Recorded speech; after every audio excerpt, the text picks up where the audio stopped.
नमस्कार, मैं हूं अनिलेश कुमार। आप देख रहे हैं पुरवैया डीएनए। दलितों का विकास राजनीति में नए दलों के लिए सड़क पर लगे साइन बोर्ड की तरह है। जिस तरह आप सड़क पर देखते हैं कि डाक बंगला से स्टेशन दाहिने या बाएं या रामगढ़ से रांची जाते हुए रांची 46 किलोमीटर, उसी तरह दलितों का विकास जैसे वाक्य राजनीति की सीमा में प्रवेश करने के सूचक होते हैं। और राजनीति हर बार ये साबित करती है कि उसका जादू सर चढ़कर बोलता है। पत्रकार रिपोर्टिंग कर परेशान है कि धूप से बचें, डॉक्टर सलाह दे रहे हैं कि बाहर कम निकले, पर इसी धूप में विकास का नारा जैसे ही जीतन राम मांझी ने दिया, लोग गांधी मैदान में कूद पड़े। मांझी का भाषण देखकर लगता है कि वो मोदी के देसी संस्करण है। ये ठीक है कि नरेंद्र मोदी की शैली और मांझी की शैली अलग है। मोदी कहते हैं पर देखिए, न खाऊंगा न खाने दूंगा, और मांझी कहते हैं हाँ मैंने भी घूस दिया है पर आगे नहीं होगा। यानी आम लोगों को समझने लायक शैली में भाषणों का दौर फिर से बिहार में वापस आ चुका है। और भाषण शुरू हो तो समझिए समस्या का समाधान पूरी तरह खत्म। बेरोजगारी को लेकर मांझी जी ने कहा कि जो बेरोजगार हैं उन्हें 5,000 रुपए महीना देंगे भत्ता। इसी गांधी मैदान में राजनाथ सिंह कह गए किसानों को 5,000 रुपए पेंशन देंगे। अजीब हाल है इस देश में, बेरोजगार को नौकरी की व्यवस्था नहीं हो रही है, बस राहत कोष की आदत दे दीजिए आप। लगता है जैसे पूरी राजनीति देश चलाने के लिए नहीं बल्कि राहत कोष से घोषणा करने के लिए हो रही है। किसान को मुआवजा कैसे मिले और उम्र भर खेती ठीक से कैसे करे, इसके उपाय नहीं हो पा रहे। पर जीवन गुजरने के बाद की व्यवस्था है, बचे खुचे जीवन की तरह कुछ पैसे हाथों में थमा दीजिए। कोई ये नहीं सोचता है कि किसान को खेती से फायदा होगा तो वो पेंशन की नौबत क्यों आएगी उसकी जिंदगी में। यूपी से फिर खबर आई है कि 4 किसान फसल बर्बाद होने के सदमे को बर्दाश्त नहीं कर पाए और उनकी जान चली गई। इन सब के बीच मुलायम सिंह यादव साहब देश बचाने के लिए निकल चुके हैं। किसान का जान किसान का परिवार समझे। दरअसल लोगों की जान जा रही हो तो फिक्र करने वाला कोई नहीं है। एक ऐसे गांव की कहानी भी दिखाएंगे जहां की बड़ी आबादी के सिर पर मौत का खतरा मंडरा रहा है। कुल मिलाकर आम लोगों की जान ही सस्ती हो चुकी है। चलिए, महंगाई के जमाने में कुछ तो सस्ता हुआ, जान ही सही। डीएनए की शुरुआत करेंगे बिहार की खबर से। पटना में जीतन राम मांझी की रैली थी। नाम था गरीब स्वाभिमान रैली। रैली की चर्चा कई वजहों से हो रही थी, तो आज जीतन राम मांझी साहब के अहम बयानों का करेंगे डीएनए टेस्ट। सबसे पहले, अगर आप राजनीति के शौकीन हैं तो जो बयान हम आपको सुनाने जा रहे हैं उसे सुनकर आप एक बार मुस्कुराएंगे जरूर। ऐसा इसलिए क्योंकि भाषण अक्सर सच और सपने के बीच के अंतर को मिटाने की अधूरी कोशिश करता है। अधूरी इसलिए क्योंकि लोग अब जागरूक हैं, पढ़े लिखे हैं, समझते हैं कि सरकार कितना कर सकती है, बोलने में और कर दिखाने में कितना फर्क है। हालांकि इस बात को दावे से मैं भी नहीं कह सकता कि ऐसा हो ही जाता होगा और लोग झांसे में नहीं आते होंगे या किसी बयान की हकीकत क्या है वो अपने हिसाब से जज कर ही लेते होंगे। लेकिन पहला बयान जीतन राम मांझी साहब का, इसे आप लोक लुभावन तो जरूर ही कह सकते हैं। बयान सुनाएंगे पहले। हमने निर्णय लिया था कि जो भी बच्चे हमारे डिग्री और मास्टर डिग्री वगैरह प्राप्त किए हुए हैं, नौकरी नहीं मिली है, उन बच्चों को 5 साल तक, पहले हम निर्णय लिया था कि 1,000 रुपया हम नियोजन भत्ता देंगे, अनएम्प्लॉयमेंट भत्ता। लेकिन यही अप्रैल जो अभी चल रहा विधानसभा का सत्र, हम मन में बना लिया था कि उन बेटे बेटियों के लिए 5,000 रुपया हम कर देंगे ताकि उनका जीवन ठीक ढंग से गुजरे। 5,000 रुपए बेरोजगारी भत्ता की घोषणा। भारत में बेरोजगारी एक ऐसी समस्या है जिसको दूर करना हर दल की प्राथमिकता है। कोई भी दल नहीं है जिसकी प्राथमिकता में टॉप पर यह नहीं है, पर पहल करना परिस्थितियों पर निर्भर हो जाता है, खासतौर से सत्ता में आने के बाद। आंकड़े कहते हैं कि हर 3 में से 1 ग्रेजुएट के पास कोई काम नहीं है। ये हमारे देश की बात कर रहे हैं, ये देश की बात हुई। अब बिहार आते हैं। Ministry of statistics and program implementation की रिपोर्ट कहती है कि बिहार में 1,000 लोगों में 93 लोग, 93 पीपल बेरोजगार हैं।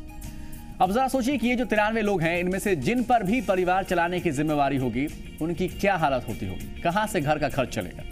इनफैक्ट 1983 से यानी 1983 से 2011 तक अनएम्प्लॉयमेंट रेट, बेरोजगारी दर 9% के हिसाब से बढ़ी है। देश की ग्रोथ रेट इतनी कभी नहीं हुई। इस बात पर कभी और चर्चा करेंगे।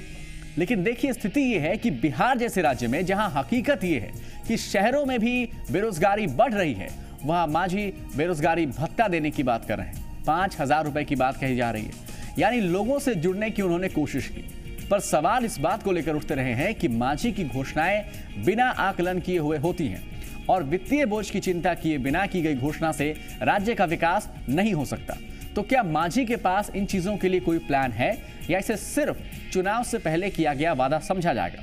क्योंकि अपने भाषण के दौरान मांझी ने ऐसा कुछ नहीं किया जिससे या कुछ नहीं कहा जिससे उनके प्लान के विषय में पता चले, इसलिए इसे चुनाव से ज्यादा जोड़कर आगे देखा नहीं जा सकता। आगे बढ़ेंगे।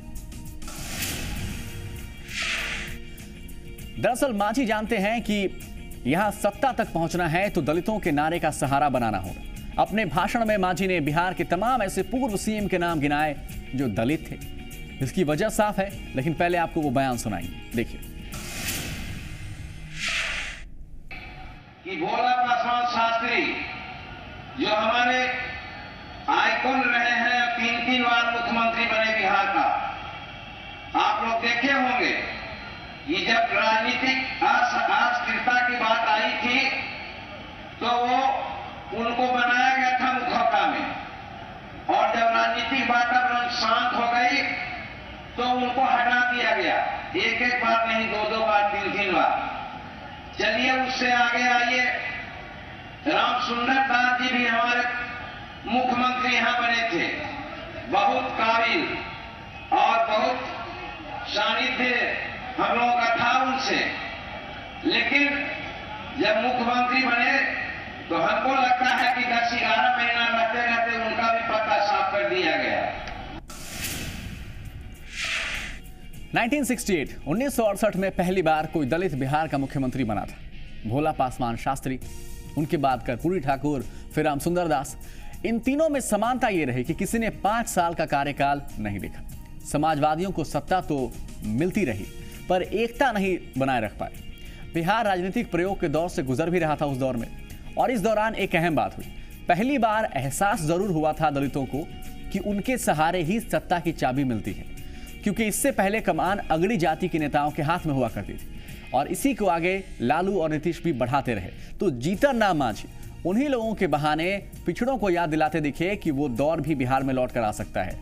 पर सवाल बहुत अहम है कि क्या आज की तारीख में किसी बड़े दल के सहयोग के बिना, ये अहम बात है, किसी भी बड़े सहयोग के दल के बिना क्या बिहार का मुख्यमंत्री बना जा सकता है? और दूसरा सवाल ये कि क्या दलित सिर्फ दलित नेता के नाम पर वोट जीतन राम मांझी को देते हुए नजर आएंगे? आगे पता चलेगा। सच ये है कि लोग बदल रहे हैं और पार्टी कोई भी हो, सरकार किसी की हो, जनता के बीच बिना काम किए स्थापित होना बहुत ही मुश्किल है। जैसे नीतीश कुमार साहब महिलाओं के पंचायत में आरक्षण की उन्होंने घोषणा की, पहल की। ये एक ऐसी शुरुआत है जिसकी चर्चा नीतीश कुमार हर मंच से करते दिखते हैं। तो मांझी नीतीश कुमार की इस पहल पर ही सवाल उठाते आज नजर आए। हालांकि तारीफ भी उन्होंने की, पर निशाने को लेकर क्या कहा वो सुनाएंगे।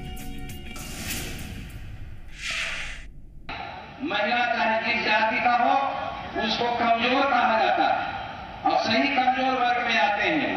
उसके सशक्तिकरण के लिए एक काम हुआ है कि त्रिस्तरीय स्तरीय पंचायतों के चुनाव में और लोकल सेल्फ गवर्नमेंट के चुनाव में उनको आरक्षण दिया गया, लेकिन आरक्षण देने के बाद आज स्थिति वहां पर एमपी साहब और एसपी साहब का वर्चस्व बन गया है। एमपी साहब समझ गए आप लोग, एमपी साहब मुखिया के प्रतिदेव जी और सरपंच के प्रतिदेव जी एसपी। चूंकि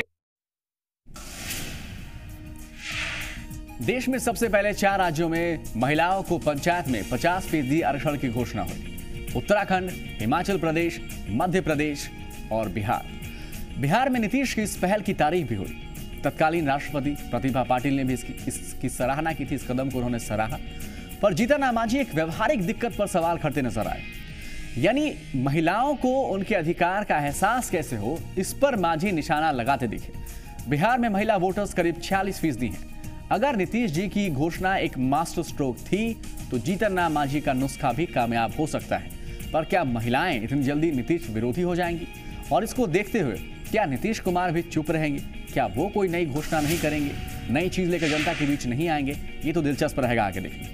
आगे बढ़ते हुए, चुनाव के समय घोषणा कोई नई बात नहीं होती है और मोटे तौर पर सरकार की नाराजगी का फायदा उठाने की कोशिश भी होती है। मांझी भी आज ये दाव खेलते नजर आए। बिहार में शिक्षक सड़क पर हैं, सरकार के खिलाफ लगातार आंदोलन कर रहे हैं। मांझी मंच पर थे तो न केवल शिक्षक बल्कि दूसरों के लिए भी सहानुभूति दिखाते नजर आए। ये बयान भी देखिए। तो यहाँ 2 क्षेत्र में काम होता है मेरे भाई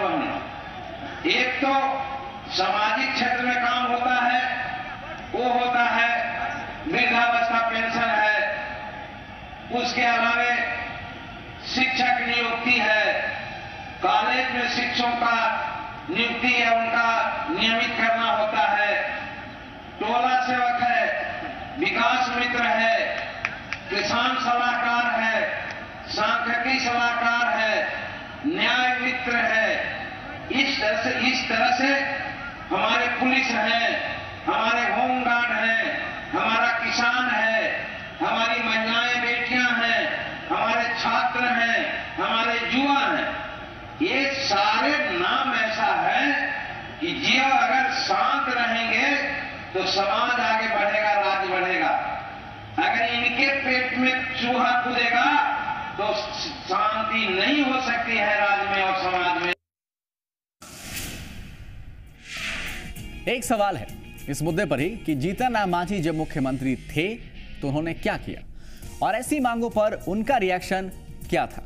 सांख्यिकी स्वयंसेवक संघ की मांग पर उन्होंने कहा था कि तुम 75,000 हो, तुम्हारे वोट से हम नहीं जीतते हैं और विरोध करोगे तो कुछ नहीं करेंगे। आज जीतन राम मांझी ऐसे ही अलग अलग रूप से हमदर्दी दिखा रहे हैं। यह भी सच है कि मांझी ने घोषणा की थी कि इनकी समस्याएं दूर करेंगे, पर यह घोषणा तब हुई जब साफ हो गया कि जीतन राम मांझी मुख्यमंत्री की कुर्सी पर नहीं बने रहेंगे। इसलिए सवालों से मांझी आज बच नहीं सकते और भाषण या घोषणा के पीछे का उद्देश्य साफ नजर नहीं आता। दरअसल मांझी लोगों को यह संदेश देना चाहते हैं कि काम करने की वजह से उन्हें हटाया गया, मौका मिले तो जनता से लेकर कार्यकर्ता तक के बीच वो उपस्थित रहेंगे। और इसी को लेकर उन्होंने एक और ऐसा बयान दिया जिसमें इस इशारा लालू प्रसाद यादव और नीतीश कुमार की तरफ था। वो भी देखिए। आप जानते हैं इस जमहूरियत में एक कालिमा है कि जो मुख्यमंत्री बन जाते हैं, खास करके क्षेत्रीय पार्टियों में, उनको सुप्रीमो कहा जाता है। और सुप्रीमो को इतना बल रहता है कि वो किसी की बात नहीं मानते हैं, जो मन में आता है सो करते हैं। ये एक ऐसा आरोप है जिसके बहाने जीतन राम मांझी लोगों को, दूसरे दल के नेताओं को भी संदेश देना चाहते हैं कि पार्टी के अंदर जो सर्वे सर्वा हैं उनकी पहुंच कुछ खास लोगों के लिए होती है। यानी मांझी सत्ता में रहकर उसके दरवाजे सबके लिए खुले होने की वकालत कर रहे हैं। और याद होगा आपको कि ऐसे ही आरोप नीतीश कुमार और लालू यादव पर दल छोड़ने वाला हर व्यक्ति लगा चुका है। तो क्या मांझी का कुनबा इस अपील के बाद बढ़ेगा? फिलहाल ये सवाल है। सवाल कई हैं जो मांझी को लेकर उठ भी रहे हैं। क्या वो वाकई राजनीति का शिकार हो गए? जनता क्या उनसे हमदर्दी दिखाएगी? क्या मांझी भी मौका परस्त निकले? क्या वो सच में बीजेपी के साथ ही जाना चाहते थे, या नीतीश कुमार ने ही ऐसी परिस्थितियां पैदा कर दी कि मांझी बीजेपी के साथ खड़े होने को मजबूर हो गए और आगे भी हो जाएंगे? ये तमाम सवाल हैं जो गांधी मैदान में मांझी के संबोधन के बाद भी बरकरार है। एक बहुत ही छोटा सा विराम, लेकिन उसके बाद देखेंगे एक पूरा का पूरा गांव और उस गांव के ऊपर कैसे मंडरा रहा है मौत का साया। छोटा सा विराम।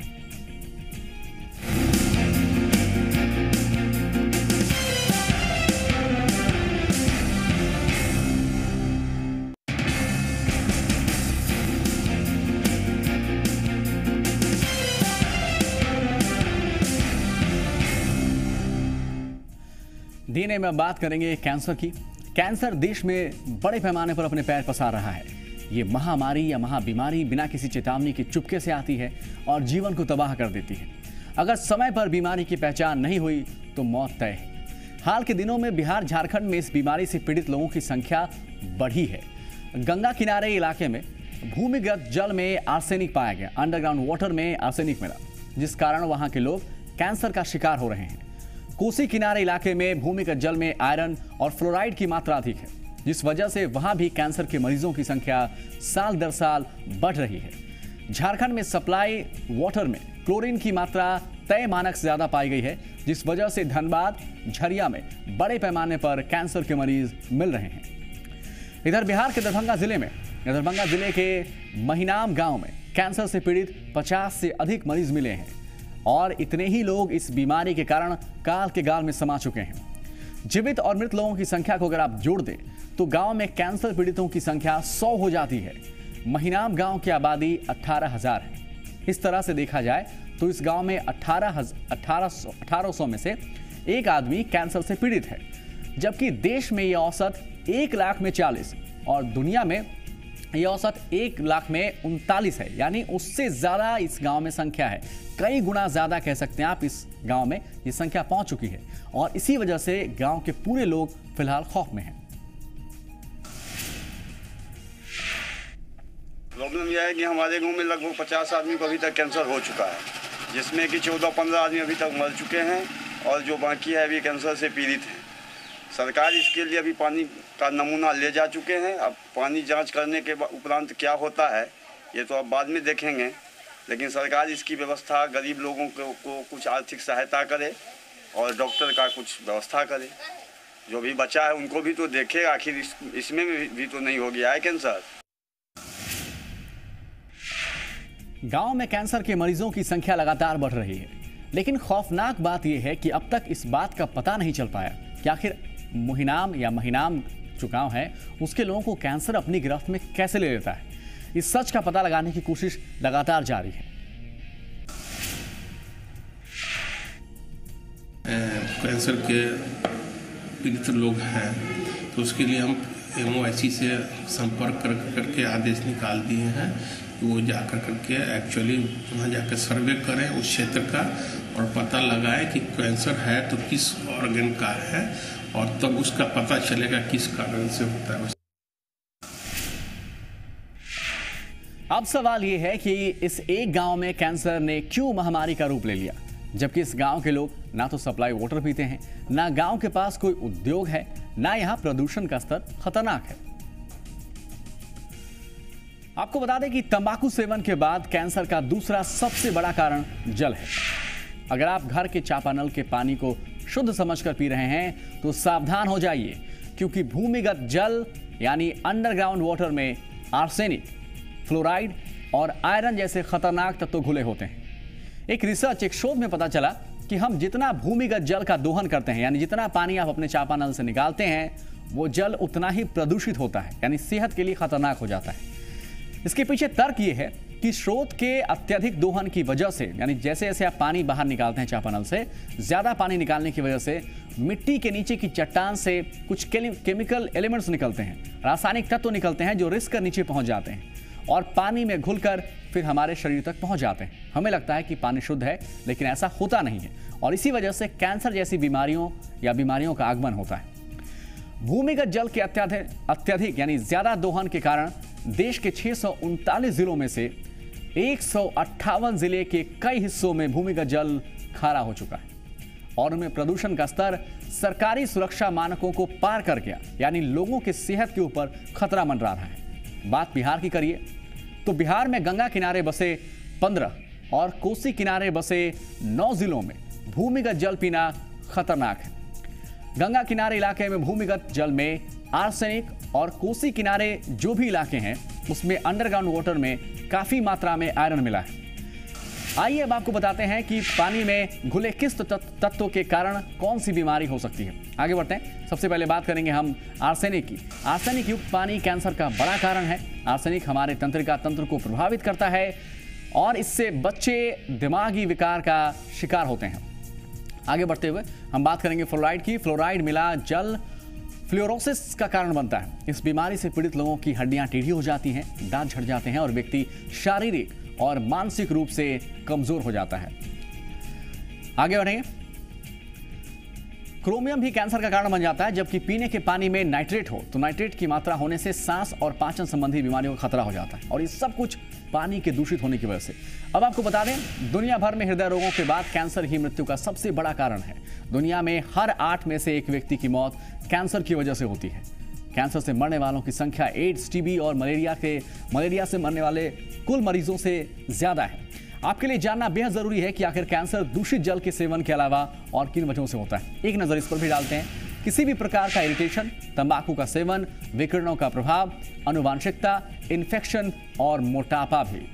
विश्व स्वास्थ्य संगठन यानी WHO ने इस बीमारी को भयावह माना। दुनिया भर में कैंसर से जुड़े मामलों पर रिसर्च के बाद उन्हें कुछ लक्षण ऐसे बताए जिससे इस बीमारी की पहचान की जा सकती है। आइए एक नजर डालते हैं कैंसर के शुरुआती लक्षण पर। लंबे समय तक गले में खराश होना, लगातार खांसी आना, शरीर में गांठ पड़ना, त्वचा में मस्सा या तिल में तात्कालिक परिवर्तन, अचानक आवाज भी बदल जाना। दरअसल कैंसर का फैलाव 4 चरणों में होता है। पहले स्टेज में कैंसर अपने प्राथमिक अंग में सीमित रहता है और अंतिम चरण में ये बीमारी शरीर के दूसरे अंगों में फैल जाती है। अगर इस बीमारी से बचना है तो पहले स्टेज में इसका इलाज बेहद जरूरी है। तो आगे से जब भी पानी पिएं, अपने आसपास पानी की जांच जरूर करा लें। उम्मीद है कि आप स्वस्थ रहेंगे, सेहतमंद रहेंगे। आज डीएनए में इतना ही। डीएनए देखने के लिए बहुत बहुत शुक्रिया।